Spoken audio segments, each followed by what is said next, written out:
ਜਿਹੜੀਆਂ ਡਾਇਰੈਕਟ ਤਾਰਾਂ ਲਾਈਆਂ ਨੇ ਨਾ ਉਹ ਬਾਬਾ ਵਾਲੇ ਆ ਗਏ ਉਹਨਾਂ ਫੜ भाईजान को नहीं मसला मैं कर लेना जी भाईजान। ਭਾਈਜਾਨ ਇਹ ਮੀਟਰ ਤੁਹਾਡਾ ਹੈ? हाँ जी ਤੁਸੀਂ ਡਾਇਰੈਕਟ ਤਾਰਾਂ ਕਿਉਂ ਲਾਈਆਂ ਹੋਈਆਂ भाई गलती हो गई ਤੁਹਾਡੇ ਤੇ ਕਾਨੂੰਨੀ ਕਾਰਵਾਈ ਹੋ ਰਹੀ ਸੀ। भाईजान आज बह के गल कर ले ਚਲੋ ਆ ਚਲੀ ਗਏ।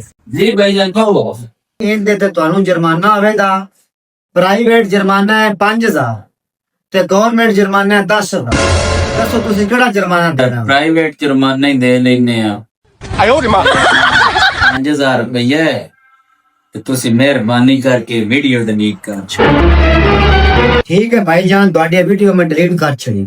ਤਾਂ ਸਾਡੀ ਵੀਡੀਓ ਡਿਲੀਟ ਕਰ ਛੜੀਏ ਨਾ ਤੇ ਅਸਾਂ ਤੁਹਾਡੀ ਬਣਾ ਲਈ।